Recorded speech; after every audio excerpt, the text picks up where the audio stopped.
Everyone, welcome to SP with biology classes. आज का हम लोग का जो चैप्टर है वो है मानव जनन। क्या है? मानव जनन। इस चैप्टर में हम लोग परीक्षा की दृष्टि से ये डिस्कस करेंगे कि जो हमारे देखो बहुविकल्पी प्रश्न की हमारी मैराथन हो चुकी थी। पूरी की पूरी चैप्टर हम लोगों ने 1 कंप्लीट कर लिया था, उसके लॉन्ग और शॉर्ट देख लिए थे। और एक हमारी मैराथन आई थी जिसमें हम लोगों ने 1 से लेकर के 13 चैप्टर तक जितने शॉर्ट और लॉन्ग परीक्षा की दृष्टि से महत्वपूर्ण थे वो हम लोगों ने डिस्कस कर लिए थे। तो आज का जो हम लोग का चैप्टर है वो है मानव जनन। क्या है मानव जनन? इस चैप्टर के अंतर्गत हम लोग देखो डिस्कस क्या करने वाले हैं। डिस्कस हम लोग ये करने वाले हैं कि लॉन्ग आंसर, इससे हम लोग के 3 लॉन्ग आंसर हैं। क्या है? 3 लॉन्ग आंसर हैं। लॉन्ग आंसर हैं, उन लॉन्ग से शॉर्ट भी फंस सकते हैं और कुछ चुनिंदा शॉर्ट क्वेश्चन है। क्या? कुछ चुनिंदा शॉर्ट क्वेश्चन है। बस इतना ही करेंगे, ज़्यादा नहीं करेंगे। बस इंपॉर्टेंट लॉन्ग और शॉर्ट कर रहे हैं। इस चैप्टर का मकसद पूरा यही है। इस वजह से क्या, परीक्षा के पहले हम आपको ये चैप्टर करवा रहे हैं। तो बस इतना ही पढ़ लीजिएगा। क्या? बस इतना ही पढ़ लीजिए। जिनकी बिल्कुल भी तैयारी नहीं है उनके लिए तो ये क्लास बहुत ही महत्वपूर्ण है, और जिनकी तैयारी है उनके लिए ये रिवीजन का वर्क करेगी लास्ट टाइम में। चलिए देखते हैं। पहले देखते हैं मानव जनन तंत्र होता क्या है। भाई, जनन होता है तो तंत्र के द्वारा ही होगा, रिप्रोडक्टिव सिस्टम होगा। तो जीवों के, क्या समझते हैं, जीवों के विभिन्न अंगों व ग्रंथियों का वह समूह। क्या? जो जीव होते हैं उनके विभिन्न अंगों व ग्रंथियों का वह समूह जो जनन प्रक्रिया में सहायक हो। क्या हो? सहायक हो या सहयोगी हो। जनन प्रक्रिया मतलब जो जैसे बच्चे अपने जैसे बच्चे उत्पन्न करने में क्या हो, सहायक हो, वह कहलाता है जनन तंत्र कहलाता है। मनुष्य एक लिंगी होता है। द्विलिंगी वो होता है जीव जिसमें नर और मादा दोनों, फीमेल और मेल रिप्रोडक्टिव पार्ट एक में ही पाए जाते हैं। तो मेल देखो अलग होता है मनुष्य में, और फीमेल अलग होती है। तो अतः इसमें नर व मादा में अलग अलग जनन तंत्र पाए जाते हैं। तो इस वजह से जनन तंत्र हम लोगों के लिए 2 इंपॉर्टेंट हैं। एक है नर जनन तंत्र, एक है मादा जनन तंत्र। इन दोनों से देखो, जो नर का जनन तंत्र, मादा का जो जनन तंत्र का जो डायग्राम है वो भी मोस्ट इंपॉर्टेंट है। तो उसको हम आपको इसी तरीके से बताना बोर्ड पे सिखाएंगे। क्या? बोर्ड पे सिखाएंगे। हो सकता है अगली क्लास जो हमारी हो वो बोर्ड पे हो सकता है अगली क्लास जो हमारी हो वो बोर्ड पे हो। तो इस वजह से थोड़ा, और दूसरी चीज़ है कि हम क्लास बराबर कर रहे हैं, मेहनत कर रहे हैं। हमारे देखो क्लास पे व्यू भी ज़्यादा नहीं आते, उसके बावजूद भी हम देखो आपके साथ जुड़े हुए हैं, मेहनत भी कर रहे हैं। ऐसा नहीं है इतना, मतलब कंटेंट भी जो पढ़ा रहे हैं तो बहुत अच्छे से कोशिश कर रहे हैं अच्छे से अच्छे बच्चों को समझ में आए। फिर भी मतलब मेहनत कर रहे हैं, फिर भी क्या करना यार, आएंगे तो आएंगे, नहीं आएंगे तो कोई बात नहीं। हम अपना जो अपना टीचर होने का एक फ़र्ज होता है वो निभाने की पूरी कोशिश कर रहे हैं। तो चलिए आते हैं अपने टॉपिक पर। नर जनन तंत्र क्या होता है? क्या? नर जनन तंत्र समझेंगे। देखिए ये लॉन्ग आंसर में लिखेंगे हम लोग। क्या? लॉन्ग आंसर में यहाँ से हम लोग टॉपिक लिखेंगे। चाहे जैसे मेल का रिप्रोडक्टिव सिस्टम पूछ रहा है तो आप यहाँ से लिख सकते हैं, यहाँ से लिखें, या फिर स्टार्टिंग से भी लिख सकते हैं। देखो स्टार्टिंग से लिखोगे लिखोगे तो वो भी अच्छा है, यहाँ से स्टार्ट करोगे तो वो भी बहुत अच्छा है, आपके मार्क्स नहीं कटने वाले। तो नर जनन तंत्र समझते हैं। अगर लॉन्ग आंसर में आ रहा है तो आप डायग्राम जरूर ड्रॉ करना। क्या? डायग्राम जरूर ड्रॉ करना। और डायग्राम जो है वो पेंसिल से हमेशा ड्रॉ करना है। एग्ज़ाम में हमेशा पेंसिल से क्या होता है कि ड्रॉ किया जाता है, क्योंकि देखो हम लोगों ने भी एग्ज़ाम दिए थे। तो अगर तो आप पेन का यूज़ कर रहे हैं तो एग्जामिनर पर जो क्या होता है, गलत इफेक्ट पड़ता है। और हमेशा ब्लैक और ब्लू पेन का ही इस्तेमाल करें। ब्लैक से आप हाईलाइट करने का, स्केच वगैरह जो है मार्कर वगैरह से हाईलाइट करने का वर्क कर सकते हैं। बस इसके अलावा कलरफुल पेन का इस्तेमाल ज़्यादा ना करें ही ना मेरे हिसाब से तो। और आप जब चित्र बनाएं, जब डायग्राम बनाएं, तो पेंसिल का उसमें इस्तेमाल करें। और जो लैमनिंग होती है, लैमनिंग का मतलब होता है जैसे आपने चित्र बनाया तो उसकी लैमनिंग हमेशा एक साइड में करें, राइट या लेफ्ट में, पूरे में फैला के ना करें। जैसे हम लोगों ने देखो यहाँ पे कोई बोर्ड एग्जाम की कॉपी लिख नहीं रहे हैं तो वह अभी आपको समझाएंगे, जैसे हमने पूरे में चित्र में करके बताइए। तो ऐसा नहीं, ये तो राइट साइड करें तो फिर लेफ्ट साइड करें। आप अगर राइट साइड कर रहे हैं तो ये बहुत ही अच्छा है। क्या है? बहुत ही सारी की सारी लैमनिंग एक साथ में करें, पटरी से लेकर स्केल जो है, पटरी जो होती है उससे नाप करके तब बराबर से लैमनिंग करें। इससे क्या होता है, इफेक्ट अच्छा पड़ता है एग्जामिनर के ऊपर, और आपका जो चित्र होता है वो भी साफ सुथरा और सफाई से लगता है। तो समझते हैं नर जनन तंत्र। नर में विभिन्न अंग जैसे वृषण, सहायक नलियाँ, जो नलिकाएं होती है, वह ग्रंथियों के समूह जो नर युग्मक को क्या करते हैं, उत्पन्न करते हैं। नर युग्मक यानी कि शुक्राणु को उत्पन्न करते हैं, उसको कहते हैं नर जनन तंत्र। क्या? नर जनन तंत्र। देखो अंग क्या होते हैं, वृषण होता है, सहायक नलिकाएं होती हैं, वह ग्रंथियों के समूह को जो कि नर युग्मक को उत्पन्न करते हैं उसे कहते हैं नर जनन तंत्र कहलाते हैं। मानव में नर जनन तंत्र शरीर के निचले भाग में, जिसको कहते हैं निचले वाले, जिसको कहते हैं पैल्विक रीजन। क्या? श्रोणविक क्षेत्र, जिसको कहते हैं पैल्विक रीजन में पाया जाता है। मतलब पेट के नीचे का जो क्षेत्र होता है वहाँ पे क्या किया जाता है, नर जनन तंत्र पाया जाता है। अब हम लोग नर जनन तंत्र के भाग व संरचना समझेंगे। क्या समझेंगे? भाग व संरचना। सबसे पहले जो प्राथमिक जनन अंग, आपसे शॉर्ट में ये पूछा जाए, जैसे क्वेश्चन पुट अप कर दिया जाए कि प्राथमिक जनन अंग के बारे में लिखे, तो प्राथमिक जनन अंग किसे कहते हैं? वृषण को कहते हैं, टेस्टिस को कहते हैं। किसको कहते हैं? वृषण को कहते हैं, टेस्टिस को कहते हैं। तो आप ये याद रखिए। देखो आपसे हम ये कह रहे थे, जैसे हमने ये डायग्राम ड्रॉ किया, ठीक, हमने क्या किया, ये डायग्राम ड्रॉ किया। इसमें हमने लैमिनिंग क्या की, देखो पूरी चारों तरफ हमने फैला के की है। क्या की? चारों तरफ फैला के की, समझाने के लिए, आपसे समझाने के पर्पज से की थी, जब हमने आपको चैप्टर पढ़ाया था। पर अगर यही हम एग्जाम में बना रहे हैं, तो इस साइड में स्केल लेकर के सारे उसके स्केल से नाप नाप करके ऐसे लाइन खींचेंगे जल्दी जल्दी से, और एक साइड में इसकी लैमिनिंग कर देंगे। लैमिनिंग हमेशा उसी चीज़ की करें जो आपको एग्जैक्ट याद हो, गलत सलत नहीं करनी है कि आपको एग्जैक्ट याद भी नहीं आ रहा है तो कल लगा के कर दी। 5-6 लैमिनिंग बहुत अच्छे से तैयार कर लीजिए, जरूरी नहीं कि आप सब ही तैयार करो, देखो सब ही तैयार करो, आप 5-6 बहुत अच्छे से तैयार कर लीजिए, उन्हीं को अच्छे से लैमिनिंग करिए। क्या करिए? अच्छे से लैमिनिंग करिए। अगर आप सारी आपको याद हो जा रही, तैयार हो जा रही हैं, तो बहुत अच्छा है, पर लैमिनिंग एक साइड में ही करिए। तो देखिए, ये जो लाइन है यहाँ से यहाँ, इसको कहेंगे हम लोग, क्या कहेंगे? इसको हम लोग कहेंगे गूदा। क्या कहेंगे? गूदा, जिसको एनस कहते हैं, जहाँ से हमारा जो वेस्ट मटेरियल होता है वो बाहर निकलता है। जो ये पत्ती जैसे संरचना दिखाई दे रही है, इसको कहेंगे शुक्राशय। क्या कहेंगे? शुक्राशय, जिसको कहेंगे सेमिनल वेसल्स। क्या कहेंगे? शुक्राशय, इसको कहेंगे सेमिनल वेसल्स। जो ये पाइप, पतले पतले धागे नुमा पाइप जैसी संरचना दिखाई दे रही है, तो इनको कहेंगे मूत्रवाहिनियाँ। क्या कहेंगे? मूत्रवाहिनियाँ कहेंगे। और जो ये थैली नुमा संरचना आपकी दिखाई दे रही है, जो थैली नुमा संरचना आपकी जो दिखाई दे रही है, तो इसको कहेंगे क्या? मूत्राशय। क्या कहेंगे? इसको मूत्राशय कहा जाएगा। और जो इधर से ये जो संरचना दिखाई दे रही है, इसको कहेंगे शुक्रवाह। क्या कहेंगे? शुक्र, इसमें शुक्राणु पाए जाएंगे, क्योंकि ये जो है टेस्टिस से जुड़ी हुई है। और उसके बाद देखिए, ये जो ऊपर ये स्प्रिंग जैसी संरचना दिखाई दे रही है, इसको कहेंगे क्या? अधिवृषण। क्या कहेंगे? अधिवृषण कहेंगे। और टेस्टिस पेयर में होती हैं, 2 होती हैं, एक साइड से चित्र बना हुआ है, इसी वजह से एक दिख रही है, इसको कहेंगे क्या? वृषण। क्या कहेंगे? वृषण कहेंगे। और जो ये संरचना ये आई है, तो इसको कहेंगे मूत्रजनन नलिका। क्या कहेंगे? मूत्रजनन नलिका। यहाँ पे देखो, यहाँ पे जो सीमन और जो मूत्र का मार्ग एक ही होता है, और जो ये उभरा हुआ भाग है, इसको कहेंगे सिसिन मुंड। क्या कहेंगे? सिसिन मुंड। और जहाँ पे ये छिद्र ओपन होता है, इसको कहेंगे मूत्राशय छिद्र या यूरेथ्रा। क्या कहेंगे? यूरेथ्रा। और जिसमें ये बंद होते हैं वृषण, इसको कहेंगे वृषण कोश कहते हैं। प्राथमिक अंग हम लोग समझते हैं। अब देखो, वृषण क्या है? वृषण, वृषण देखो, पुरुषों में एक जोड़ी वृषण क्या होते हैं? एक जोड़ी वृषण होते हैं, पेयर में होते हैं, उदर गुहा से बाहर। उदर गुहा से क्या होते हैं? बाहर होते हैं, शरीर के अंदर नहीं होते, उदर गुहा से बाहर होते हैं। एक थैलीनुमा संरचना होती है, जिसे क्या कहते हैं? वृषण कहते हैं, वृषण कोश कहते हैं। वृषण कोश में क्या होते हैं? वृषण होते हैं। और इस वृषण कोश को इंग्लिश में स्क्रोटम कहते हैं। क्या कहते हैं? स्क्रोटम कहते हैं। सेकेंड पॉइंट, वृषण उदर गुहा से बाहर वृषण कोश में होते हैं, ठीक। और वृषण एक अंडाकार 4 से 5 सेंटीमीटर लंबा होता है, और 2 से 3 सेंटीमीटर क्या होता है? चौड़ा होता है। या बाहर से 2 झिल्लियों में घिरा हुआ होता है। अगला पॉइंट देखते हैं इसका। अगला पॉइंट है आंतरिक झिल्ली। जो आंतरिक झिल्ली होती है, उसके वृषण के अंदर अंतर अंतर्वर्तित होकर क्या होते हैं? बहुत से कोष्ठों, इसमें क्या होते हैं? ऐसे ऐसे घूमी हुई संरचना, ऐसे ऐसे स्प्रिंग तरीके घूमी हुई संरचना होती है। इसमें कोष्ठ या कक्ष का निर्माण क्या करते हैं? करते हैं। और 250 से 300, जिसे वृषण पालिया टेस्ट्रिकुलर लोब्स कहते हैं, होती हैं। कितनी होती हैं? 250 से 300 पालियाँ होती हैं। अगला पॉइंट क्या है? देखो, शुक्रवाहिकाएं आगे जाकर सघन कुंडल नलिकाएं निर्माण करती हैं। कैसी? सघन कुंडल रचनाएं निर्माण करती है। जैसे वृषण था, उसके ऊपर क्या है? स्प्रिंग जैसी संरचना पड़ी थी, इसको कहते हैं अधिवृषण। इसको इंग्लिश में डाइडाइमिस कहते हैं। अब पढ़ेंगे शुक्रजनन नलिका की आंतरिक संरचना। शुक्रजनन जो नलिका होती है, उसकी आंतरिक संरचना पढ़ेंगे, उसका चित्र टीएस जो बनता है वो भी हम लोग समझेंगे। तो आइए समझते हैं।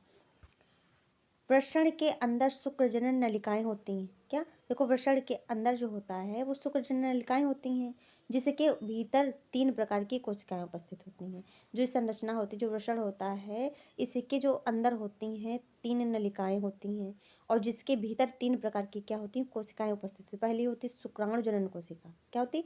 शुक्राणु जनन कोशिका, जिसको इंग्लिश में कहते हैं स्पर्मेटो गोनिया जर्म सेल, ठीक। दूसरी होती है सर्टोली कोशिकाएं। क्या होती हैं? सर्टोली कोशिकाएं, जिसको इंग्लिश में सर्टोली सेल्स कहते हैं। तीसरी होती है अंतरालिक कोशिकाएं, जिसको लीडिंग कोशिका कहते हैं। ये शॉर्ट में क्वेश्चन बना हुआ है कि लीडिंग कोशिका किसे कहते हैं, पूछा गया हुआ है, इंपॉर्टेंट है।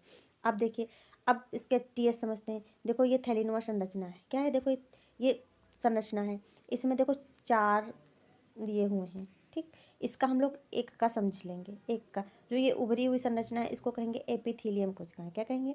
एपिथेलियम कोशिकाएं कहेंगे। और जो इनको क्या कहेंगे? एपिथेलियम कोशिकाएं कहेंगे। और जो स्प्रिंग जैसी संरचना है इनको कहेंगे शुक्रजनन नलिकाएं। क्या कहेंगे? शुक्रजनन नलिकाएं। और जो बीच में ये छोटी छोटी दिखाई दे रही है इनको कहेंगे अंतराली कोशिकाएं, जिसको कहेंगे लीडिंग सेल भी कहते हैं, जो अंतराल पे है, मतलब यानी कि दूर दूर स्थित है। पहला पॉइंट पढ़ेंगे हम लोग शुक्राणु जनन कोशिकाएं। क्या पढ़ेंगे? शुक्राणु जनन कोशिकाएं पढ़ेंगे। तो शुक्राणु यह नर जननिक कोशिकाएं होती हैं। क्या होती हैं? नर जननिक कोशिकाएं होती हैं। सबसे पहले शुक्राणु जनन कोशिकाएं क्या होती हैं? यह नर जननिक कोशिकाएं होती हैं जो अर्धसूत्री विभाजन से, देखो जो शुक्राणु जनन कोशिका होती है वो समसूत्री विभाजन नहीं होता है, या फिर और इसमें हमेशा कैसा होता है? हैप्लॉइड है। अर्धसूत्री विभाजन द्वारा शुक्राणु स्पर्म का क्या करती है? निर्माण करती हैं। जो स्पर्म का फॉर्मेशन होता है वो हमेशा अर्धसूत्री विभाजन के द्वारा होता है। फिर पढ़ेंगे सर्टोली कोशिकाएं क्या होती हैं? यह पिरामिड आकार की होती हैं। पिरामिड जिसे हमने ऐसे देखा था, ऐसे देखा था, ऐसे देखा था। तो पिरामिड आकार की कोशिकाएं होती हैं जो बनते हुए नर जननिक कोशिकाओं को क्या करती हैं? पोषण देती हैं। जो नरजनन कोशिकाएं बनी रही होती हैं उनको न्यूट्रिशन देने का वर्क कौन करती हैं? तो सर्टोली कोशिकाएं करती हैं, ये आप याद रखिए।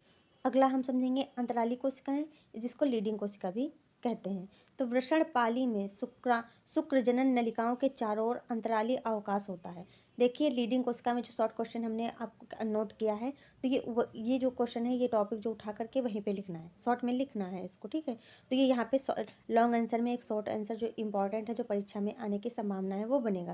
देखिए वृषणपाली में शुक्रजनन नलिकाओं के चारों ओर अंतराली अवकाश होता है। जो चार सेल दिखाई दे रही थी आपको, उनके चारों ओर क्या होता है? अंतराली अवकाश होता है। इसमें कहीं छोटी छोटी रक्त वाहिकाएं व लीडिंग कोशिकाएं होती है। जो छोटी छोटी ऐसे ऐसे दिख रही थी तो इनको कहेंगे छोटी छोटी रक्त वाहिकाएं व लीडिंग कोशिकाएं होती हैं। इन्हें अंतरालीय कोशिकाएं या लीडिंग सेल भी कहा जाता है। आप इतना लिख दीजिएगा तो आपके 2 या 3 नंबर का जो क्वेश्चन आता है शॉर्ट का, वो आपका पक्का। अब हम इसके सहायक अंग पढ़ेंगे। क्या पढ़ेंगे? इसके सहायक अंग पढ़ेंगे।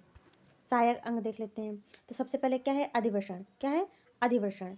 सबसे पहले अधिवृषण है, जिसको एपिडाइमिस कहेंगे। तो प्रत्येक वृषण के पीछे भाग तथा शुक्रवाहिका के मध्य, प्रत्येक वृषण के पीछे जो पीछे का भाग होता है उसमें शुक्रवाहिका के मध्य एक अत्यंत कुंडलित संरचना होती है, ऐसे ऐसे ऐसे ऐसे घूमी हुई। जैसे कि जो जो आपने हीटर देखे होंगे पहले जिसमें खाना वाना बनता था, उसमें क्या स्प्रिंग देखो घूमी सी लगी होती है, तो ऐसी ही संरचना होती है। तो देखो कितनी, जिसकी लंबाई कितनी होती है? 5 से 6 मीटर होती है। क्या 5 से 6 मीटर का जैसे आपने तार ले लिया, उसको घुमा घुमा घुमा करके क्या डाल दिया, तो ऐसी होती है अर्धवृषण की संरचना। यह शुक्राणु को क्या करती है? परिपक्व करने का वर्क करती है। तो अर्धवृषण क्या करती है? अर्धवृषण का वर्क होता है कि शुक्राणुओं को मैच्योर करने में इसका वर्क होता है। अगला पॉइंट है शुक्रवाहिका, हम लोग समझेंगे क्या, जिसको कहेंगे वास डिफरेंस। क्या कहते हैं? वास डिफरेंस कहते हैं, तो इसको समझेंगे। तो एक लंबी एवं पेशीय नलिका है जो अधिवृषण को शुक्राशय अथवा वीर प्रतिकाओं, जो वीर प्रतिकाएं होती सेमिनल वेसल्स से क्या करती है? जोड़ती है। शुक्रवाहिका अधिवृषण से परिपक्व शुक्राणुओं, जिसको मैच्योर स्पर्म को क्या करती है? मूत्र मार्ग से बाहर ले जाने का कार्य कौन करती है? शुक्रवाहिका करती है। जब सीमेन निकलता है तो वो कहाँ से जाता है? मूत्र मार्ग से क्या करते हैं? बाहर निकलता है। अगला पॉइंट समझेंगे हम लोग, शुक्राशय क्या होता है, सेमिनल वेसल्स क्या होती है। तो शुक्राशय एक थैलीनुमा संरचना होती है। शुक्राशय क्या होती है? एक थैलीनुमा संरचना होती है जो मूत्राशय, जो यूरिनरी ब्लैडर होता है के नीचे शुक्रवाहिका के किनारे, यूनरी जो ब्लैडर है उसके नीचे शुक्रवाहिका के किनारे स्थित होती है। इसके अंदर ग्रंथियां तरल क्षारीय पदार्थ होता है। इसके अंदर क्या होता है? तरल क्षारीय पदार्थ होता है, जिसका पीएच कितना होता है? तो 7.4 का स्त्राव करती है। जो शुक्राशय होता है वो जो होता है वो किसका स्त्राव करता है? तो 7.4 का जो पीएच मान होता है क्षारीय पदार्थ का क्या करता है? स्त्रावण करता है। इससे इससे वीर्य का निर्माण होता है। जो वीर्य बनता है, जो सीमेन बनता है और जिसमें शुक्राणु होते हैं, उसका क्या होता है? निर्माण होता है। शुक्राशय द्रव में फ्रक्टोज उपस्थित होता है। जो शुक्राशय का द्रव होता है उसमें क्या उपस्थित होता है? फ्रक्टोज उपस्थित होता है। प्रोस्टेट ग्रंथि। क्या? प्रोस्टेट ग्रंथि। यह ग्रंथि मूत्राशय, यूरिनरी ब्लैडर एवं सिसिन जो पेनिस होता है के मध्य स्थित होती है। जो प्रोस्टेट ग्रंथि होती है, यह ग्रंथि यूरिनरी ब्लैडर एवं सिसिन जो पेनिस के मध्य क्या होती है? स्थित होती है। इससे एक अम्लीय तरल, कैसा अम्लीय तरल निकलता है, जिसका पीएच देखो, उसका पीएच 7.4 था और इसका पीएच कितना है? 6.5 का स्त्राव करती है। वीर्य में 15 से 25% भाग का निर्माण होता है। प्लस देखो 15 से 25% जो भाग होता है वो आपका फ्रक्टोज होता है, प्लस इसमें क्या शुक्राणु 15 से 25% आपके क्या होते हैं, देखो 15 से 25% भाग जो फ्रक्टोज होता है वो क्या करता है, शुक्राणुओं को पोषण देता है। अब काउपर्स ग्रंथि तथा वल्बो यूरेथ्रल ग्रंथि हम लोग समझेंगे क्या होती है। तो आइए समझते हैं। मटर के, देखिए क्या, मटर मटर के दाने के आकार की दो ग्रंथियों का समूह होता है। क्या होता है, मटर के दाना जितना होता है वैसी टू पेयर जो होती हैं ग्रंथियां होती हैं। ये दोनों ग्रंथियां प्रोस्टेट ग्रंथि के क्या, जैसे प्रोस्टेट ग्रंथियां हैं तो इसके नीचे स्थित होती हैं। क्या होती हैं, इसके नीचे स्थित होती हैं, नीचे स्थित होती हैं, मूत्र मार्ग के दोनों ओर स्थित होती हैं। और जहाँ मूत्र मार्ग होता है उसके दोनों ओर स्थित होती हैं। जो मूत्र मार्ग में क्या करती हैं, चिकनाहट उत्पन्न करती हैं। क्या चिकनाहट उत्पन्न होती है। जो मूत्र मार्ग होता है, जो जहाँ से यूरिन पास होता है वहाँ पे चिकनाहट उत्पन्न करने का कार्य ये जो मटर के दाने की जो काउपर्स ग्रंथि होती हैं ये क्या करती हैं, इसका उत्पन्न करती हैं, चिकनाहट को उत्पन्न करती हैं। जो चिपचिपा पदार्थ होता है तो जेली जैसा, इसका स्त्रावण कौन करती हैं, तो काउपर्स ग्रंथि करती हैं। ये मटर के दाने के आकार की जैसी होती हैं। अगला पढ़ेंगे मूत्रवाहिनियाँ। वाहिनी जिसको यूरेथ्रा कहा जाता है। तो मूत्रवाहिनी या लगभग 8 इंच 20 सेंटीमीटर लंबी पेशीय नलिका है जो मूत्राशय से शिश्न तक क्या होती है, फैली होती है। यह नलिका मूत्र उत्सर्जन तथा वीर्य स्खलन का दोनों का कार्य करती है। जब मेल फीमेल क्या करते हैं, मीटिंग करते हैं तो क्या होता है, वीर्य का स्खलन होता है, सीमेन निकलता है। तो जो ये मार्ग होता है वो देखो, मूत्र भी उसी मार्ग से निकलता है, प्लस सीमन भी क्या उसी मार्ग से, एक ही मार्ग होता है, एक ही मार्ग से निकलता है। अगला पॉइंट क्या है, सिसिन। क्या है, सिसिन पेनिस। यह बाह्य जननांग होता है। मूत्र नलिका सिसिन के रास्ते से यहीं से क्या होती है, बाहर खुलती है, बाहर निकलती है, खुलती है।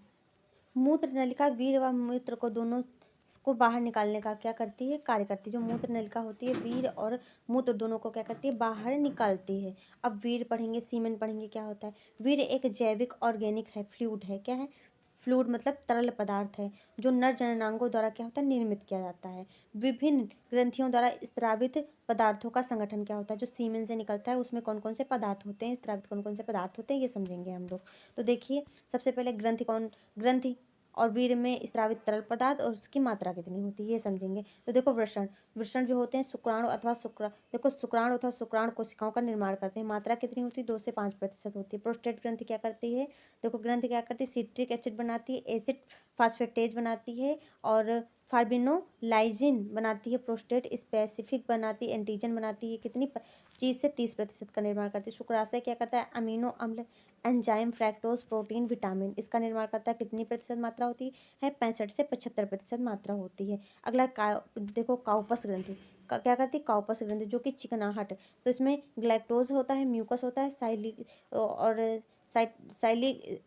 सियलिक एसिड होता है। इसकी मात्रा कितनी हो, 1% से कम होती है। ठीक, और काउपस ग्रंथि सबसे मेन जो होता है ये क्या करती है, चिकनाहट, मूत्र मार्ग में क्या चिकनाहट उत्पन्न करना। अब हम लोग देखो यहाँ से क्या हो गया, आपका जो नर जनन तंत्र है वो खत्म हो गया। इतना आप लॉन्ग आंसर करेंगे। अब हम लोग दूसरा मादा जनन तंत्र के बारे में पढ़ेंगे। ये दूसरा लॉन्ग आंसर यहाँ से क्या हो रहा है, आपका स्टार्ट हो रहा है, दूसरा टॉपिक स्टार्ट हो रहा है। चलिए देखते हैं। तो स्त्री जनन तंत्र जनन प्रक्रिया के अतिरिक्त भी कई कार्यों का क्या करता है, निर्वहन करता है। जैसे निषेचन, क्या होता है, निषेचन होता है, फर्टिलाइजेशन होता है, इसमें भ्रूण विकास होता है, एम्ब्रियो का डेवलपमेंट होता है, बच्चा बनता है। ठीक, गर्भधारण होता है और क्या होता है, दुग्धन होता है। मतलब जब माँ बनती है कोई स्त्री तो क्या होता है, उसमें दुग्ध का स्त्रावण होता है। इसी के अनुसार स्त्री जनन में निम्न भाग होते हैं। तो ये सब स्त्री जनन तंत्र के अंतर्गत आते हैं। दुग्ध स्त्रावण, गर्भधारण, भ्रूण विकास, निषेचन, ये सब किसके अंतर्गत आते हैं, स्त्री जनन तंत्र के अंतर्गत आते हैं।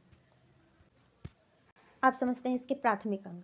प्राथमिक अंग क्या है, अंडाशय है। और सहायक अंग क्या है, अंडवाहिनी है, गर्भाशय है, यूट्रस है जिसको गर्भाशय गेवा कहेंगे, सर्विक्स है जिसको और क्या है, वजाइना है, योनि है। ठीक, सबसे पहले हम पढ़ेंगे प्राथमिक अंग जिसको कहते हैं अंडाशय। क्या कहते हैं, अंडाशय, ये समझेंगे हम लोग।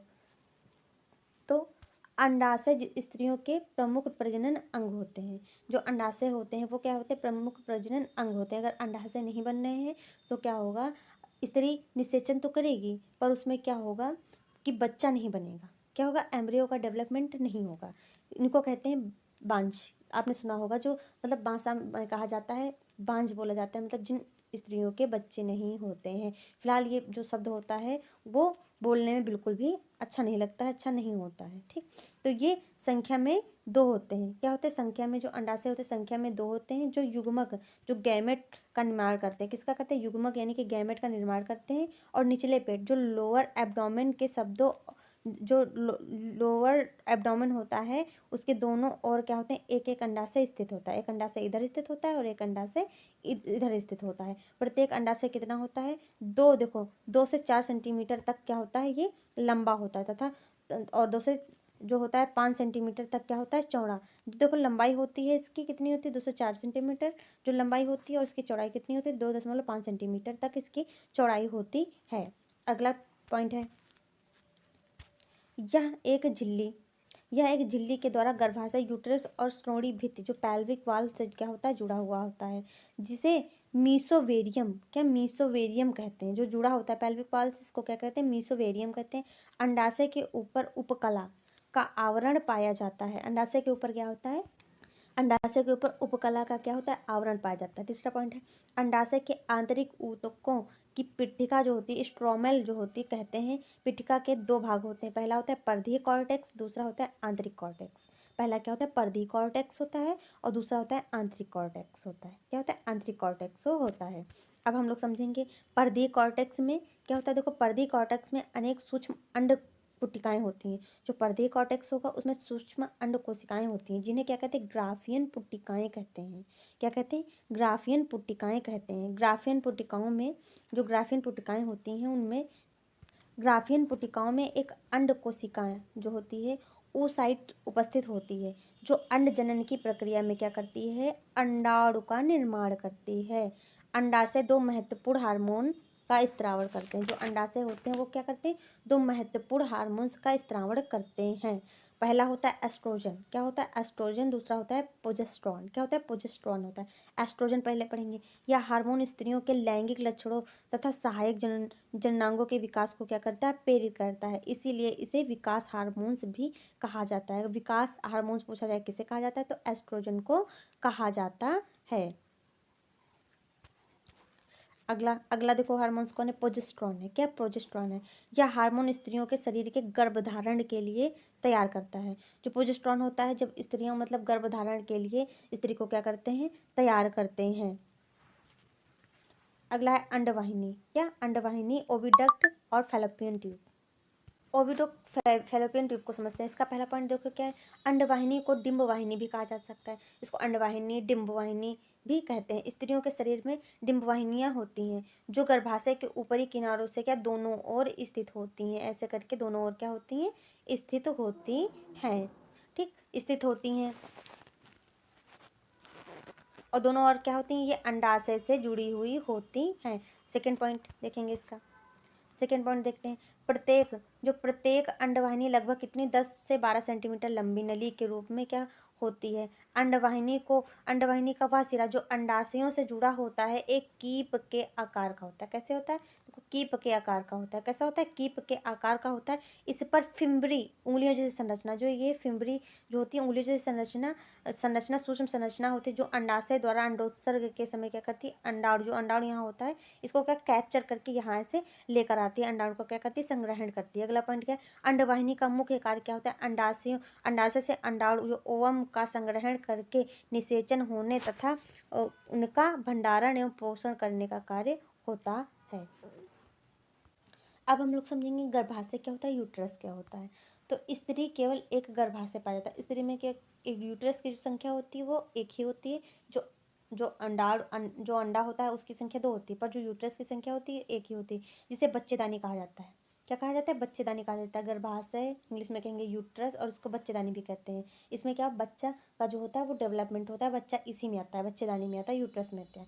यह 8 सेंटीमीटर लंबी खोखली होती है। कैसी होती है? खोखली ऐसे होती है, खोखली होती है। पेशीय होती है। इसमें रक्त की प्रचुर आपूर्ति होती है। इसमें रक्त की मात्रा नहीं होती है ज़्यादा। ठीक, यह भी श्रोणि भित्ति जो लिंगामेंट के द्वारा क्या होती है? जुड़ी हुई होती है। यूट्रस किसके द्वारा जुड़ा होता है? तो लिंगामेंट के द्वारा जुड़ा होता है। अगला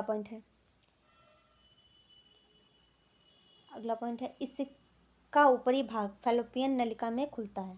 जो ऊपरी भाग होता है वो फैलोपियन नलिका में खुलता है, वह निचला संकीर्ण भाग गर्भाशय ग्रीवा जिसको सर्विक्स कहते हैं ऐसे बनी होती है, इसको क्या कहते हैं, सर्विक्स कहलाता है। तीसरा क्या होता है, गर्भाशय भित्ति में 3 स्तर होते हैं, जो गर्भाशय की भित्ति होती है उसमें 3 लेयर होती है। पहले होते हैं पतला झिल्ली में जिसको कहेंगे परिगर्भाशय, दूसरा होता है मध्य मोटा जिसको कहेंगे गर्भाशय पेशी स्तर जिसको मध्य स्तर भी कहते हैं, तीसरा है आंतरिक ग्रंथिल स्तर जिसको कहेंगे अंता स्तर। अब नीचे हम लोग पढ़ेंगे क्या, योनि, क्या पढ़ेंगे, इसके बाद हम लोग पढ़ेंगे योनि यानी कि वजाइना। ठीक, तो गर्भाशय पतली ग्रीवा द्वारा योनि में खुलता है। कहाँ खुलता है, योनि में खुलता है। योनि मैथुन के समय पुरुष से क्या करती है, वीर्य ग्रहण करने में क्या सहायक होती है। अब बाह्य जननांग पढ़ेंगे, एक्सटर्नल ऑर्गन पढ़ेंगे, क्या पढ़ेंगे, एक्सटर्नल ऑर्गन पढ़ेंगे। योनि जो होती है जब मेल फीमेल मिलते हैं तो उसमें क्या वीर्य ग्रहण करने का कार्य योनि का होता है। योनि से फिर कहाँ जाता है, सर्विक्स में जाता है स्पर्म उसके बाद कहाँ यूट्रस में जाता है, और यूट्रस से फिर अंडाणु से निषेचित होगा या नहीं होगा वो तो समय पे डिसाइड करता है। अगर सही समय पे शुक्राणु आया है तभी निषेचित होगा, अन्यथा निषेचित नहीं होगा। अब बाह्य जननांग पढ़ेंगे, एक्सटर्नल ऑर्गन पढ़ेंगे। तो स्त्री मॉस प्यूबिस बृहत ओष्ठ होते हैं। बाह्य जननांग में क्या सबसे बाह्य क्या होते हैं, प्यूबिस बृहत ओष्ठ होते हैं, लघु ओष्ठ होते हैं, इसको लोबिया मिनोरा कहते हैं। हाइमन यानी कि भग सेप होती है स्त्री के क्या बाह्य जननांग होते हैं। सबसे पहले समझेंगे मॉस प्यूबिस जिसको जनन थैली कहते हैं। वसीय ऊतक से बनी गद्दी जैसी संरचना होती है। कैसी होती है, देखो गद्दी जैसी संरचना जो ऊपर होती है ये गद्दी जैसी संरचना होती है, और क्या होती है इसमें बालों से ये ढकी हुई होती है। बृहतोष्ठ इसको इसको कहेंगे लोबिया मेजोरा। इसको मांसल ऊतक वलन है जो जनन शैल से नीचे होती है, योनि को घेरे होती है, इसके नीचे होती है और क्या करती है योनि को ऐसे घेरे होती है। लघुष्ठ इसके अंदर ऐसे पाए जाते हैं, लघुष्ठ क्या पाए जाते हैं, लघुष्ठ पाए जाते हैं, इसको लोबिया माइनोरा कहते हैं। तो एक जोड़ी ऊतक वलन है जो बृहत ओष्ठ के नीचे स्थित होते हैं। पहले बृहत ओष्ठ होंगे फिर उसके नीचे क्या होंगे, लघु ओष्ठ होते हैं। क्या होते हैं, लघु ओष्ठ होते हैं। बर्थोलिन ग्रंथि एक जोड़ी लघु ओष्ठ के पीछे योनि द्वार के दोनों ओर स्थित होती है। जो लघु ओष्ठ होते हैं उसके पीछे होती है, जो ऐसे लघु ओष्ठ हो गए सबसे अंदर वाले इसके पीछे, और योनि द्वार के नीचे स्थित होती है। किसका करती है, म्यूकस का स्त्रावण करती है, योनि में क्या करती है, चिकनाहट रखती है। अगला है भगसेप, क्या है, भगसेप। भगसेप जो होती है यह अंगुली के आकार की छोटी संरचना होती है। क्या होती है, अंगुली के आकार की छोटी संरचना होती है जो मूत्र द्वार के ऊपर, जो मूत्र द्वार ऐसा छिद्र होता है इसके ऊपर से छोटी सी संरचना ऐसे पाई जाती है, स्थित होती है। इसमें मिलन बिंदु के पास होती है। क्या होती है, मिलन बिंदु जो होता है लघु ओष्ठ, जो जहाँ पे लघु ओष्ठ और बृहत ओष्ठ दोनों मिल रहे होते हैं वहाँ पे क्या होती है, ये भगसेप होती है। और ये कैसी होती है, उंगली नमक संरचना होती है। अब हम लोग समझेंगे स्तन ग्रंथियाँ, मैमेरी ग्लैंड। तो स्तनों में विभिन्न मात्रा में क्या वसा में ग्रंथिल ऊतक होते हैं। ठीक, प्रत्येक स्तन में 15 से 20 ग्रंथिल ऊतक की 15 से 20 पालियाँ जो होती मेमोरी लोब्स होते हैं। प्रत्येक पाली में कूपिका कोशिकाओं के समूह होते हैं। किसके समूह होते हैं, कोशिका कोशिकाओं के समूह होते हैं। प्रत्येक पाली में कोशिका जिनको इंग्लिश में हम लोग एल्विओली कहते हैं, कोशिकाओं के समूह होते हैं। किसके समूह होते हैं, तो एल्विओली के यानी कि कोशिकाओं के समूह होते हैं। यह कोशिका दुग्ध का स्त्रावण करती है यानी कि मिल्क का प्रोडक्शन करती है, मिल्क को बनाती है। सेकेंड पॉइंट है कोशिका से दुग्ध गुहा। जो कोशिका होती है वो कहाँ से जुड़ी होती है, दुग्ध गुहा यानी कि ल्यूमेन में, तथा बाद में स्तन की नलिकाओं जिनको कहते हैं मेमेरी ट्यूब में जाता है। पहले दुग्ध देखो कहाँ जाता है, कोशिकाओं से क्या होता है, दुग्ध का स्त्रावण होता है। फिर दुग्ध जाता है दुग्ध गुहा में, कहाँ जाता है, दुग्ध गुहा में। उसके बाद कहाँ जाता है, स्तन में जाता है, और स्तन की नलिकाओं में जाता है उसके बाद। ठीक, फिर प्रत्येक पाली की नलिकाएं मिलकर क्या बनाती हैं, स्तन वाहिनियाँ बनाती हैं। क्या बनाती हैं, स्तन वाहिनियाँ बनाती हैं, मेमेरी डक्ट बनाती हैं। इतना आपको क्लियर हुआ। अब आगे देखते हैं। सभी स्तन वाहिनी जो होती हैं वृहत स्तन, क्या होती है, वृहत स्तन, बड़ा स्तन लुम्बिका क्या, जिसको कहते हैं स्तन लुम्बिका, इंग्लिश में कहते हैं एम्पुला बनाती हैं। क्या बनाती हैं? एम्पुला बनाती हैं, जो दुग्ध वाहिनी लैक्टिफेरस डक्ट से क्या होता है? जुड़ा हुआ होता है। अब इसको हम लोग चित्र के माध्यम से समझते हैं। चित्र के माध्यम से देखो देखते हैं। पहले ये आपका क्या हो गया? स्तन हो गया। क्या हो गया? ये स्तन हो गया, ठीक। इसके साइड में जो ये टिश्यू जैसे गोल गोल दिख रहे हैं, इनको कहते हैं वसा। क्या है? वसा की ये टिश्यू है। क्या है? वसा की टिश्यू है। फिर ये जो आपको गुच्छीनुमा संरचना दिख रही है, इनको कहेंगे कोपिका। क्या कहेंगे? कोपिका। और प्रत्येक पाली में क्या कोपिकाएं होती हैं? कोपिकाओं के क्या होते हैं? गुच्छे होते हैं। और इनमें स्तन पालियों की संख्या कितनी होती है? 15 से 20 होती है। 15 से 20 जो स्तन पालियाँ होती हैं, उन्हीं के अंदर क्या होती हैं? कोपिकाएं। ये जो चार कोने की बनी हुई हैं, इनको कहेंगे स्तन पालियाँ। क्या कहेंगे? स्तन पालियों के अंदर क्या होती हैं? कोपिकाएं होती हैं, ठीक। अब देखो, जो ये नली लगी हुई हैं, इनको कहते हैं स्तन वाहिनियाँ। क्या कहते हैं इनको? इनको कहते हैं स्तन वाहिनियाँ। और जो इसके अंदर होती हैं, कोपिकाओं के अंदर क्या होती हैं? गुहा होती हैं। कोपिकाओं के अंदर क्या होती हैं? गुहा होती हैं। ये है स्तन वाहिका और ये है स्तन नलिका। क्या है? स्तन नलिका है। और ये स्तन पालियाँ हैं, जिनकी स्तन पालियों की संख्या कितनी होती है? 15 से 20 होती है। और जो ये आपकी फूली संरचना दिखाई दे रही है और गोल से संरचना दिखाई दे रही है, इसको कहेंगे तुम्बिका। क्या कहेंगे? इस भाग को तुम्बिका कहेंगे। और ये जो नली आई है, इसको कहेंगे दुग्ध स्त्रावण वाहिका। क्या कहेंगे? दुग्ध स्त्रावण वाहिका कहेंगे। इतना क्लियर हुआ। उसके बाद ये ब्लैक सा जो होता है निशान, जो ब्लैक सा एरिया होता है, इसको कहते हैं चूचक पृष्ठ। क्या कहते हैं? चूचक पृष्ठ, जिसको एरेडा कहते हैं। और जो ये उभरा हुआ निकला हुआ होता है पोर्शन, इसको कहते हैं निप्पल। क्या कहते हैं? निप्पल, यानी कि चूचक छिद्र इसी में होता है। यहीं से क्या होता है? बच्चा जो दूध होता है उसका स्त्रावण करता है, ठीक। तो इतना आपको डायग्राम क्लियर हो गया होगा। अब आगे समझते हैं। देखिए, प्रोलैक्टिक हार्मोन से दुग्ध का स्त्रावण होता है। अगर पूछा जाए किस हार्मोन से दुग्ध का स्त्रावण होता है, तो प्रोलैक्टिक जो हार्मोन्स होता है उससे क्या होता है? दुग्ध बनता है डिलीवरी के बाद। जब बच्चा जो मतलब दुग्ध निकलता है, जब डिलीवरी हो जाती है, उसके बाद बच्चा क्या करता है? मिल्क फीडिंग करता है, ब्रेस्ट फीडिंग करता है। तो प्रोलैक्टिक हार्मोन बनने की वजह से क्या होता है? बच्चा फीडिंग कर पाता है। वसा जो स्तनों में वसा पाई जाती है, फैट पाई जाती है, वो एस्ट्रोजन हार्मोन्स की वजह से क्या होती है? वहाँ पे फैट जमा होती है। हम लोगों का जो स्त्री जनन तंत्र था वो फिनिश हो गया। अब हम लोग पढ़ेंगे नेक्स्ट टॉपिक, जहाँ से हम लोग का क्वेश्चन पुट अप होगा। हम लोग पढ़ेंगे शुक्र जनन। क्या होता है? शुक्र जनन पढ़ेंगे। स्पर्मेटोजेनेसिस क्या करेंगे? पढ़ेंगे, ठीक है। तो आइए देखते हैं क्या होता है शुक्र जनन। देखो, मानव में नर की किशोर अवस्था जब आती है, जब जो मेल होते हैं उनमें जब किशोरावस्था आती है, जिसको कहेंगे किशोरावस्था आती है, तो उनमें क्या होते हैं? शुक्र जनन की क्रिया क्या होती है? प्रारंभ हो जाती है। यानी जो स्पर्म है, जो शुक्राणु बनते हैं, वो क्या होते हैं? शुरू हो जाते हैं। नर के जो वृषण होते हैं, टेस्टिस होते हैं, जो पैल्विक एरिया में होते हैं, उनमें क्या होती है? शुक्र जनन की जो शुक्राणु होते हैं वो बनने की क्रिया उसमें प्रारंभ हो जाती है, और इसी को कहते हैं शुक्र जनन। यह क्रिया कहलाती है। इसे दो भागों में बांटा गया है। जो शुक्र जनन की क्रिया है उसको कितने? दो भागों में बांटा गया है। पहला शुक्राणु पूर्वावस्था, दूसरी शुक्राणु जनन अवस्था। क्या है? शुक्राणु के पहले की अवस्था, उसके बाद शुक्राणु की जनन अवस्था। सबसे पहले हम लोग समझते हैं शुक्राणु पूर्वावस्था क्या होती है।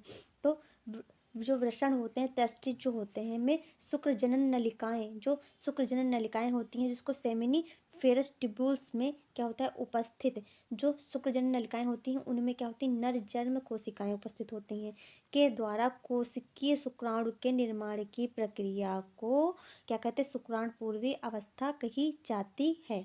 इसको तीन भागों में बांटा गया है। पहली गुणन अवस्था, दूसरी वृद्धि अवस्था, तीसरी है परिपक्वन अवस्था। गुणन अवस्था यानी कि मल्टीप्लिकेशन फेज, और वृद्धि अवस्था ग्रोथ अवस्था, जिसको ग्रोथ फेज कहेंगे। परिपक्वन अवस्था यानी कि मेचुरेशन फेज जो होती है, जो एडल्ट में आता है। जब अब सबसे पहले हम लोग समझेंगे गुणन अवस्था क्या होती है, ए समझेंगे इसका पोर्शन। तो मल्टीप्लिकेशन फेज समझेंगे। इस अवस्था में शुक्रजनन नलिका की नर जन्म कोशिकाएं जो होती हैं, उस स्पर्मेटो जो गोनिया जो होती हैं में क्या होता है? बार बार कौन सा विभाजन होता है? नर जन्म कोशिकाओं में समसूत्री विभाजन होता है। सेकेंड पॉइंट है, जिसके परिणाम स्वरूप अनेक शुक्राणु जनन कोशिकाओं का निर्माण होता है। जब समसूत्री विभाजन होगा तो उसके बाद क्या होगा? शुक्राणु जनन कोशिकाओं का निर्माण होगा। जब जन्म कोशिकाएं हैं उनका समसूत्री विभाजन होगा, उसके बाद किसका निर्माण होगा? शुक्राणु जनन कोशिकाओं का निर्माण होगा। शुक्राणु जनन कोशिकाएं क्या होती है? दुगुणित होती हैं। हमेशा कैसे होती हैं? डिप्लॉइड होती हैं, 2n वाली होती हैं, जिसमें जो गुणसूत्र होते हैं, क्रोमोसोम की संख्या कितनी होती है? तो 46 होती है। पहले हम लोग डिप्लॉइड जो हुआ उसको लेंगे, क्या, गुणसूत्र को लेंगे, ठीक। इसको कैसे ने पेरेसिस टिपुल्स कहेंगे, ठीक। इसमें क्या होगा, समसूत्री जब विभाजन होगा तो सबसे पहले गुणन अवस्था होगी, क्या होगी, गुणन अवस्था होगी। तो इसमें क्या होगा, समसूत्री विभाजन से 2n दो बनेंगे, यहाँ पे दो स्तंभ बनेंगे। इनका जब होगा, जब इनकी वृद्धि होगी तब फिर इनमें समसूत्री विभाजन होगा तो वृद्धि पे क्या बनेंगे, दो फिर बनेंगे। फिर इनका क्या होगा, शुक्राणु कोशिकाएं जो होती हैं प्राइमरी स्पर्मेटोसाइट से बनती हैं, ये आकार में क्या होती हैं, ये आपकी हो गई गुणन अवस्था में, क्या, वृद्धि अवस्था यहाँ से अब स्टार्ट होगी। तो हम लोग क्या करेंगे, अब वृद्धि अवस्था पढ़ेंगे। पहले सेनेपेरेसिस ट्यूब्यूल हुआ, उसका जब समसूत्री विभाजन हुआ तो यहाँ पे गुणन प्रवस्था जो पहली स्टेज हुई वो प्रारंभ हुई। इसमें क्या, समसूत्री विभाजन से दो स्तंभ बने, फिर इनका क्या हुआ, फिर इनका समसूत्री विभाजन होगा, फिर इन कोशिकाओं की क्या होगी, वृद्धि होगी। इन कोशिकाओं को कहेंगे शुक्राणुजन कोशिका, क्या कहेंगे, शुक्राणुजन कोशिका कहेंगे। अब वृद्धि व्यवस्था हम लोग पढ़ेंगे, क्या पढ़ेंगे, वृद्धि व्यवस्था पढ़ेंगे हम लोग। तो वृद्धि व्यवस्था देखते हैं, ग्रोथ फेज। शुक्राणुजनन कोशिकाएं जब वृद्धि करके अपने आकार को क्या करती, दुगना कर लेती, जैसे इतनी हुई, मटर के दाने जैसी हुई, और बड़ी उससे बड़ी हो गई, जामुन के उतनी हो गई, तो यहाँ पे क्या होगा, आकार में दुगनी हो जाएंगी कोशिकाएं। तो ये होगी, कोशिका में क्या हुई, वृद्धि हुई, कोशिका ने क्या की, वृद्धि की। जो प्राथमिक शुक्राणु कोशिकाएं होती हैं प्राइमरी स्पर्मेटोसाइट कहलाती हैं। जो प्राथमिक कोशिकाएं होती हैं उनको इंग्लिश में क्या कहते हैं, प्राइमरी स्पर्मेटोसाइट कहते हैं। थर्ड स्टेज पढ़ेंगे परिपक्वन प्रवस्था, क्या पढ़ेंगे, परिपक्वन प्रवस्था, जिसको इंग्लिश में कहते हैं मैचुरेशन फेज, क्या कहते हैं, मैचुरेशन फेज। ये अवस्था जब होती है, जब कोशिकाएं जो सेल होती हैं वो पूर्णतः क्या होती हैं, मेच्योर हो जाती हैं, परिपक्व हो जाती हैं। इसका पहला पॉइंट देखते हैं, प्राथमिक शुक्राणु कोशिका में प्रथम अर्धसूत्री विभाजन दो समान अगुणित कोशिकाओं का क्या करता है, निर्माण करता है। जब पहला अर्धसूत्री विभाजन होता है तो दो समान क्या होती हैं, अगुणित कोशिकाओं का निर्माण होता है, जिन्हें द्वितीयक शुक्राणु कोशिका, सेकेंडरी स्पर्मेटोसाइट कहते हैं। थर्ड पॉइंट देखते हैं, प्रत्येक कोशिका में कितने गुणसूत्र होते हैं, 23 गुणसूत्र होते हैं। कितने गुणसूत्र होते हैं, 23 गुणसूत्र होते हैं। द्वितीयक जो शुक्राणु होता है, जो द्वितीयक शुक्राणु कोशिकाओं में दूसरा, जब पहला, अब जब अर्धसूत्री विभाजन हुआ था तो यहाँ पर क्या बन रही थी, देखिए, जब पहला अर्धसूत्री विभाजन होता, प्रथम अर्धसूत्री विभाजन होता तो दो समान कोशिकाएं क्या हुई थी, बनी थी। जब द्वितीयक अर्धसूत्री विभाजन यहाँ पे होगा तो जब द्वितीयक अर्धसूत्री विभाजन होगा तो कोशिकाओं में दूसरा जब अर्धसूत्री विभाजन होता है तो 4 बार क्या होता है, 4 बराबर अगुणित शुक्राणु प्रसव, जो शुक्राणु प्रसव होते हैं, का निर्माण होता है। पहला जब अर्धसूत्री विभाजन होगा तो 2 व्यवस्थाएं बनेंगी, और जब दूसरा होगा 2 सेल्स बनेंगे। जो दूसरा होगा समसूत्री विभाजन तो 4 जो होती हैं शुक्राणु प्रसव क्या होती हैं, कोशिकाओं का निर्माण होता है। देखिए, प्राइमरी स्पर्मेटोसाइट जब होगी, फर्स्ट होगी, तो यहाँ पर 2 कोशिकाओं का निर्माण होगा। जब इन्हीं में क्या होगा, सेकेंड अर्धसूत्री विभाजन होगा तो क्या होंगी, यहाँ पे 4 सेल्स बनेंगी, जो इनको शुक्राणु प्रसव कहेंगे। ये इनकी क्या होती है, परिपक्वन अवस्था होती है। अब देखिए, शुक्राणु जनन अवस्था क्या होती है, क्या शुक्राणु जनन अवस्था क्या होती है। तो इसका पहला पॉइंट देखते हैं, शुक्राणु प्रसव जो होते हैं, जो सेकेंड अर्धसूत्री विभाजन के बाद 4 कोशिकाएं बनी थी, रूपांतरित होकर क्या बनाती हैं, शुक्राणु बन जाती है। जो शुक्राणु जो प्रसव बने हुए थे सेकेंडरी अर्धसूत्री विभाजन से, वही क्या होते हैं, वो रूपांतरित होकर शुक्राणु बनाते हैं। इस प्रक्रिया को क्या कहते हैं, शुक्राणु जनन कहते हैं। मतलब शुक्राणु प्रसव से शुक्राणु का बनना क्या कहलाता है, शुक्राणु जनन कहलाता है। ये शुक्राणु अपने शीर्ष भाग से क्या सर्टोली कोशिका में धस जाते हैं। जो सर्टोली सेल होती है उसमें क्या धस जाते हैं और अपना न्यूट्रिशन जो होता है, पोषण को प्राप्त करते हैं। देखिए, जो यहाँ पे शुक्राणु प्रसव है, ठीक, ये रूपांतरित होकर के क्या हो गए, शुक्राणु बन गए। जब शुक्राणु बन गए फिर ये क्या होती हैं, फिर ये शुक्राणु में क्या, देखो, शुक्राणु प्रसव यहाँ से बनने के प्रोसेस चालू हुई तो 4 पे यहाँ पे क्या बने, शुक्राणु बने। फिर ये जा करके सर्टोली सेल में क्या होते हैं, धस जाते हैं, वहाँ से क्या लेते हैं, अपना न्यूट्रिशन लेते हैं, और वहाँ से ये बड़े होते हैं। अब शुक्राणु का जो शुक्राणु निर्माण का हार्मोन्स पर जो नियंत्रण होता है उसको समझते हैं। तो जो शुक्रजनन प्रक्रिया किशोरावस्था में होने लगती है, प्रारंभ हो जाती है। बी पॉइंट है, शुक्रजनन प्रक्रिया का प्रारंभन हाइपोथैलेमस से निकलने वाले GnRH, क्या, GnRH, जो कि कहाँ से निकलता है, हाइपोथैलेमस से निकलता है, जिसका फुल फॉर्म है गोनेडोट्रोपिन रिलैक्सिंग हार्मोन्स। ये हार्मोन्स होता है जो हाइपोथैलेमस के द्वारा निकलता है। यहीं से क्या होती है, किशोरावस्था, जब ये हाइपोथैलेमस से GnRH हार्मोन्स का स्त्राव होने लगता है तभी क्या होता है, शुक्राणु बनना प्रारंभ हो जाते हैं किशोरावस्था में। सेकंड पॉइंट देखेंगे, शुक्राणु निर्माण के समय इसकी मात्रा क्या होती है, बढ़ जाती है। जब शुक्राणु निर्माण होने लगते हैं तो GnRH जो होता है हार्मोन्स, इसकी क्या होती है, मात्रा बढ़ जाती है, जिससे पीयूष ग्रंथि जो होती है, जो पिट्यूटरी ग्लैंड होती है, उसे LH लुटेनाइजिंग जो हार्मोन होता है, और FS जिसको कहते हैं फॉलिकल स्टिमुलेटिंग हार्मोन्स क्या होता है, स्रावित शुक्राणु की क्रिया को प्रेरित करता है। ये दो हार्मोन्स जो होते हैं LH और FS क्या होते हैं, शुक्राणु बनने की जो क्रिया होती है उसको क्या कहते हैं, प्रेरित करते हैं। धकेलते हैं, जा तू जल्दी जल्दी बना। अब इसका डी पॉइंट देखेंगे। LH जो लाइडिंग सेल होती हैं वो क्या, जो एंड्रोजन लाइडिंग सेल क्या होती हैं, LH देखो, जो LH होता है वो लाइडिंग सेल में, फिर लाइडिंग सेल जो होती है एंड्रोजन में, एंड्रोजन जो होता है सेकेंडरी कैरेक्टर आते हैं। LH में क्या, लाइडिंग सेल जब बनती है फिर उसमें क्या होता है, एंड्रोजन होता है, फिर उसमें क्या होता है, जो किशोर होता है उसमें क्या होता है, सेकेंडरी कैरेक्टर्स आते हैं, जैसे कि दाढ़ी मूंछों का निकलना और आवाज़ का भारी होना, गुप्तांगों पर क्या होते हैं, बाल निकलना। और इससे LH हार्मोन्स जो होता है इतने सेकेंडरी हार्मोन्स को क्या करता है, बढ़ाता है। ठीक है, सेकेंडरी हार्मोन्स किससे आते हैं, LH से आते हैं। सेकेंडरी हार्मोन जैसे दाढ़ी का निकलना, आवाज़ भारी होना पुरुषों में होता है, और गुप्तांगों में बाल निकलना, और जो फीमेल होती हैं उनमें क्या होता है, मासिक स्रावन होना, और मासिक स्रावन होना, आवाज़ का पतला होना, और स्तनों का विकास होना। FSH क्या होता है, ये सर्टोली सेल होती है, क्या होती है, सर्टोली सेल होती है, और जो इस पर मायोजेनेसिस होती है उसकी प्रक्रिया को क्या करता है, ये कंट्रोल करता है। ये टॉपिक हमारा फिनिश हो गया। अब हम लोग आते हैं शॉर्ट पे। देखो शॉर्ट में क्या बनेगा, मासिक चक्र में विभिन्न हार्मोन्स का प्रभाव। क्या मासिक चक्र में जो हार्मोन्स होते हैं उनका प्रभाव क्या होता है, तो इसको समझते हैं। हमारा शॉर्ट में क्वेश्चन बनेगा 3 नंबर का। तो मासिक चक्र की संपूर्ण प्रक्रिया अंतःस्रावी जो एंडोक्राइन सिस्टम होता है तथा हार्मोन्स के द्वारा नियंत्रित होता है। ठीक है, फिर इसमें हार्मोन्स कैसा पहला होता है, पुटक उद्दीपक हार्मोन्स, जिसको FSH कहते हैं, और उसका फुल फॉर्म होता है फॉलिकल स्टिमुलेटिंग हार्मोन्स। क्या होता है, फॉलिकल स्टिमुलेटिंग हार्मोन्स। तो यह हार्मोन्स पीयूष ग्रंथि जो पिट्यूटरी ग्लैंड होती है, जिसको मास्टर ग्लैंड कहा जाता है, कि गैनेडोट्रोपिक कोशिकाओं के द्वारा, जो पिट्यूटरी ग्लैंड होती है वो कहाँ, उस पिट्यूटरी ग्लैंड जो होती है वो हार्मोन्स कहाँ निकलता है, तो गैनेडोट्रोपिक कोशिकाओं के द्वारा संश्लेषित एवं स्रावित होता है। यह शरीर के विकास, जैसे जो यौवन होता है, जो किशोरावस्था होती है, परिपक्वता जो मेच्योरिटी आती है, तथा प्रजनन करने की क्षमता किशोरावस्था में आती है, आदि की प्रक्रियाओं को क्या करता है, नियंत्रित करता है। अगला हार्मोन्स है ल्यूटिनाइजिंग हार्मोन्स। क्या है, ल्यूटिनाइजिंग हार्मोन्स, इसको शॉर्टकट में LH कहते हैं। तो इसका फर्स्ट पॉइंट देखो, देखते हैं। यह हार्मोन्स भी पीयूष, ये पिट्यूटरी ग्लैंड से ये भी निकलता है। हार्मोन्स FS भी निकलता है, FSH निकलता है, और LH दोनों क्या कहाँ से निकलते हैं, तो पिट्यूटरी ग्लैंड से निकलते हैं, पिट्यूटरी ग्रंथि से निकलते हैं, पीयूष ग्रंथि से निकलते हैं। ये गैनेडोट्रोपिक कोशिकाओं द्वारा क्या होता है, ये निर्मित किया जाता है। वो संश्लेषित किया जाता था, वो स्रावित किया जाता था, ये कैसा क्या कहता है, निर्मित किया जाता है। स्त्रियों में इस हार्मोन्स का अधिक स्राव अंडाशय द्वारा अंडोत्सर्ग जो ओव्यूलेशन तथा कार्पस ल्यूटियम के विकास को क्या करता है, प्रेरित करता है। सेकेंड पॉइंट देखते हैं।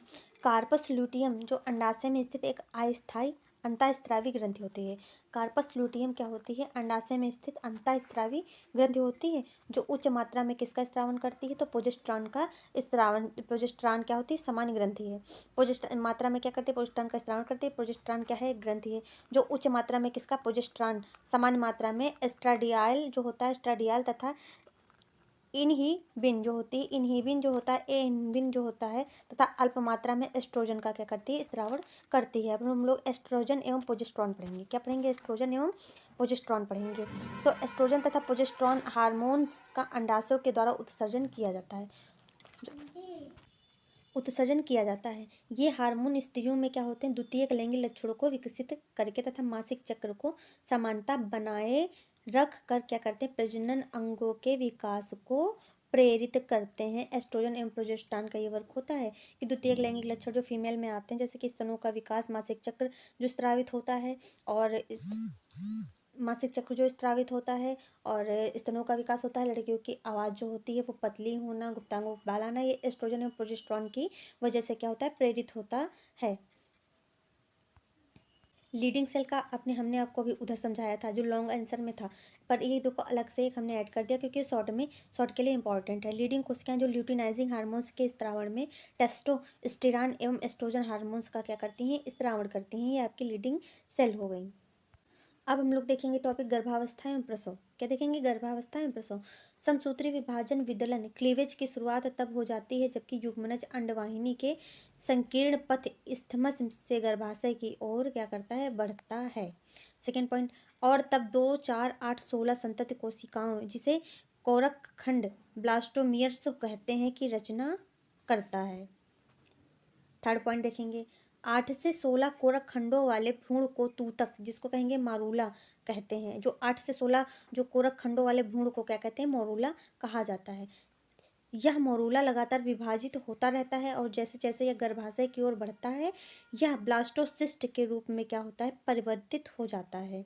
एक कोरक पुट्टी में कोरक खंड बाहरी परत से क्या होते हैं, व्यवस्थित होते हैं, जिसे पोषक कोरक जिसको कहेंगे ट्रोफोब्लास्ट कहा जाता है, ट्रोफोब्लास्ट कहा जाता है, जो कि बाहरी परत में क्या होता है, व्यवस्थित होता है। 6 पॉइंट देखेंगे इसका।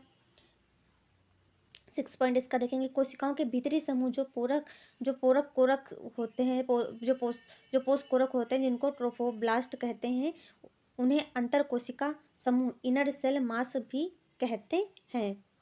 अब पोष कोरक जो स्तर होता है, गर्भाशय अंतः स्तर से क्या होते हैं, संलग्न हो जाता है और अंतर कोशिका समूह भ्रूण के रूप में क्या होते हैं, अलग अलग विभेदित हो जाते हैं या फिर विभाजित हो जाते हैं। फिर उसके बाद देखो क्या होता है, नंबर 8, संलग्न होने के बाद गर्भाशयी कोशिकाएं तेजी से क्या होती हैं, विभक्त होती हैं और कोरक पुट्टी को क्या कर लेती हैं, चारों तरफ से ढक लेती हैं, कवर कर लेती हैं। इसके परिणाम स्वरूप कोरक पुट्टी गर्भाशय अंतः स्तर में क्या होता है, स्थापित हो जाता है, अंतः स्थापित हो जाती हैं। इसे ही अंतारोपण यानी कि इम्प्लेनेशन कहते हैं और बाद में यह संगर्भता का रूप क्या कर लेती है, धारण कर लेती है। भ्रूण जो होता है, जो एम्ब्रियो होता है, भ्रूण के अंतः जो भ्रूण होता है, उसके अंतारोपण के पश्चात पोषक कोरक पर जो होता है अंगुली जैसी रचनाएं जो होती संरचनाएं उभर कर आती हैं, जिन्हें जरायु अंकुरक यानी कि कोरियोनिक विलाई कहते हैं। क्या इनको क्या कहते हैं, कोरियोनिक विलाई कहते हैं, फिर जरायु अंकुरक कहते हैं। ये जरायु अंकुरक गर्भाशयी ऊतक और मातृ रक्त दोनों से क्या होता है, बना हुआ होता है। जरायु अंकुरक और गर्भाशयी ऊतक एक दूसरे के साथ अंतरागुलीयुक्त जो होता है, इंटरडिजिटेटेड जो होते हैं, हो जाते हैं। संयुक्त रूप से परिवर्धनशील भ्रूण गर्भ और मातृ शरीर के साथ एक संरचनात्मक एवं क्रियात्मक इकाई को क्या करते हैं, गठित करते हैं, जिन्हें अपरा यानी कि प्लेसेंटा कहते हैं। प्लेसेंटा भी आपका शॉर्ट में पूछा गया है।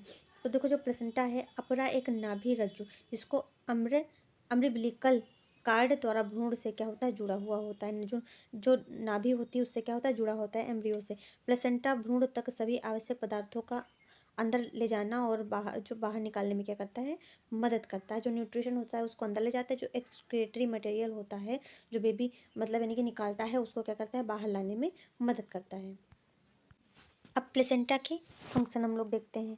अपरा भ्रूण को ऑक्सीजन तथा पोषण की आपूर्ति एवं CO2 तथा भ्रूण द्वारा उत्पन्न उत्सर्जित अपशिष्ट पदार्थों को बाहर निकालने का क्या करता है, कार्य करता है। जो अपरा होता है, जो प्लेसेंटा होता है, जो भ्रूण द्वारा अपशिष्ट पदार्थ होते हैं उनको बाहर निकालने का कार्य करता है।